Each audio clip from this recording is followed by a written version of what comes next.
اس وقت ہم یہ دیکھ رہے ہیں کہ امریکن سپورٹ جو ہے وہ اسرائیل کو آ رہی ہے اور ہم مذمتی قراردادیں پیش کر رہے ہیں۔ امریکہ کھل کر اسرائیل کی مدد کے لیے ایک بار پھر میدان میں آ گیا ہے۔ مظلوم فلسطینیوں کی داد رسی کے بجائے امریکی وزیر خارجہ اینٹونی بلنکن نے کہا کہ امریکہ کے ہوتے ہوئے اسرائیل کو اپنا دفاع خود نہیں کرنا پڑے گا، ہم آپ کے لیے ہمیشہ موجود رہیں گے۔ ہو سکتا ہے آپ اپنے دفاع کے لیے بہت مضبوط ہوں، لیکن جب تک امریکہ زمین پر موجود ہے ہر گولی اسرائیل اور یہودی سے پہلے امریکہ اپنے سینے پر کھائے گا۔ اسرائیلی وزیر اعظم سے ملاقات میں کہا کہ وہ صرف امریکی وزیر خارجہ کی ہی حیثیت سے اسرائیل نہیں آئے، بطور یہودی بھی اپنا فرض نبھائیں گے۔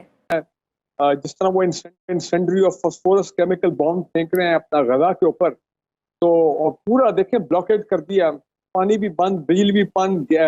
بند، گیس بھی بند، فوڈ سپلائی۔ خبر یہ ہے کہ جلد ہی راتوں رات کچھ اگلے گھنٹوں کے اندر امریکہ ایک خفیہ آپریشن کرنے والا ہے، ایک ایسا مشن جس کے متعلق کسی کو نہیں پتا، لیکن وہ مشن کیوں کیا جانا ہے۔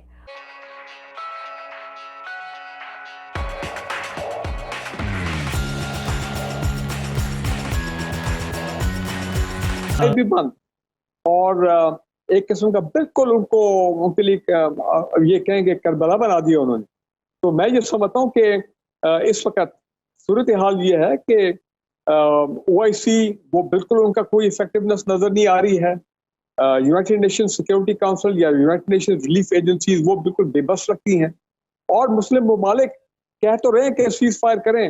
بالکل پاکستان نے بھی بڑا کنڈیم کیا، پاکستان بھی کہہ رہا سیز فائر ہونی چاہیے، لیکن بھائی بات یہ ہے کہ کوئی ہیومینیٹیرین کوریڈور کھولنا چاہیے جس میں کوئی ریلیف سپلائیز جو ہیں وہ غزہ تک جائیں لوگوں کے لیے۔ وہاں ادویات جو ہیں وہ بھی ختم ہو گئے ہیں، اور ان کے ہاسپٹل کہہ رہے تھے ہمارے پاس جب فیول ہی نہیں ہے تو ہمارے اکوپمنٹ جو ہے ہاسپٹل جو وہ کیسے چل سکتے ہیں، انہوں نے کہا تو ٹوٹل کلیپس ہے۔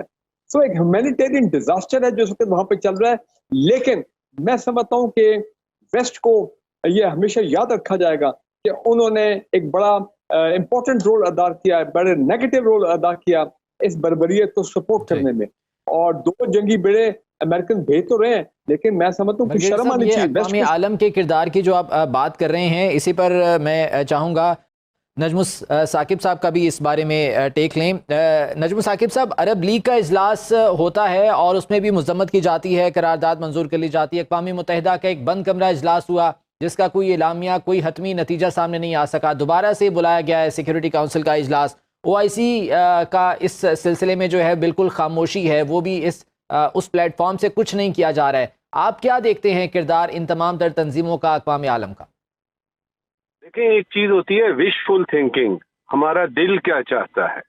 ہمارا دل چاہتا ہے کہ سیکیورٹی کونسل کا اجلاس ہو اور اس میں جو P5 کے ممبرز ہیں، پانچوں کے پانچوں، جس میں کہ امریکہ بہادر بھی ہیں اور یو کے بھی ہے، وہ یہ کہیں جی کہ اسرائیل بند کرے اور اس کے بعد اسرائیل پہ سینکشنز لگائی جائیں۔ ادھر سے جو ہے جنرل اسمبلی کا اجلاس ہمارا دل چاہتا ہے کہ ہو، اور اقوام عالم پورے کے پورے یہ کہیں کہ جی یہ تو بہت زیادتی ہو گئی ہے، جو کہ اصل میں ہو رہی ہے۔ پھر او آئی سی سے ہماری توقع ہے، بابا او آئی سی تو بنی ہی تھی، یعنی یہ جو فلسطین کا مسئلہ ہے اس کی وجہ سے او آئی سی کا یعنی ہوئی تھی تشکیل، لیکن ہم کیا دیکھ رہے ہیں، آپ نے بالکل ٹھیک کہا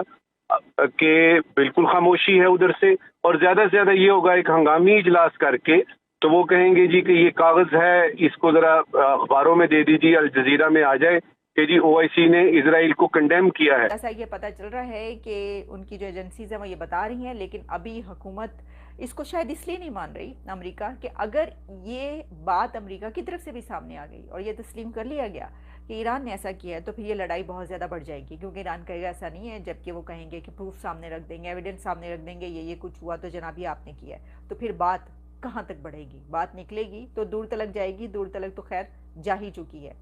جب ہم یہ دیکھ رہے ہیں تو اسی کے ساتھ ایک خبر اور بھی مل رہی ہے، اور وہ خبر اس کی وجہ ہی ہے جس کے بارے میں باقاعدہ ان کے سپوکس پرسن کی طرف سے کہا گیا، جان کربی نے اس پہ بتایا کہ ہم جو ہیں ہمیں یہ ایکسیپٹ کرنا پڑے گا، یا پاسبلٹی ہے کہ امریکہ کے لوگ بھی ہوسٹیج ہیں حماس کے پاس۔ حماس جو ان لوگوں کو ہوسٹیج بنا کر لے کر گیا ہے یا کمال بنایا ہے، اس میں امریکنز بھی موجود ہیں، اور اب یہ خبریں آ رہی ہیں کہ ایک ایسا خفیہ آپریشن کیا جا رہا ہے کہ جس میں وہ حماس کے خلاف ہوگا۔ غزہ کے اس ایریا میں امریکہ اب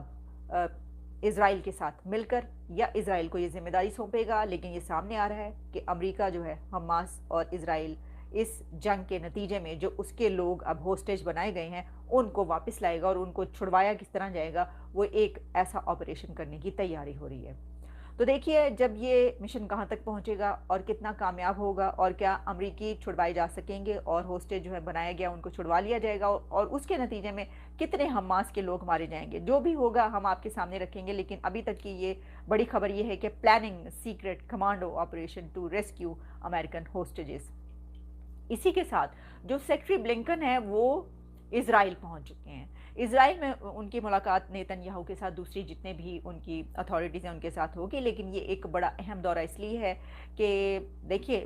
یعنی اس سچویشن میں ایک تو یہ کہ اسرائیل کا دورہ کرنا اور ساتھ ہی جارڈن کا دورہ بھی وہ کر رہے ہیں،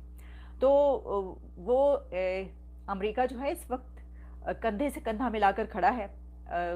اسرائیل کے، اور وہ نظر بھی آ رہا ہے۔ انہوں نے اپنا وارشپ بھیجا ہے، اپنا پلین بھیجا ہے لیٹسٹ ایمونیشنز کے ساتھ، اور اسی کے ساتھ اب جو یہ ایک سیکرٹ خفیہ آپریشن بھی کرنے جا رہے ہیں۔ اور ظاہر ہے کہ جب امریکہ کے اگر یرغمال چھڑائے جائیں گے، جو لوگ وہاں پر رکھے گئے ہیں، تو دوسرے ملکوں کے بھی چھڑائے جائیں گے اسی کے دوران، اسرائیل کے لوگ بھی ہو سکتا ہے کہ بہت سے چھڑائے جائیں۔ تو اس صورت پوری یورپ کی سپورٹ مل رہی ہے اسرائیل کو، اور وہ اس وقت شدید بمباری کر کے بچوں خواتین تک کو شہید کر رہا ہے، اور ہم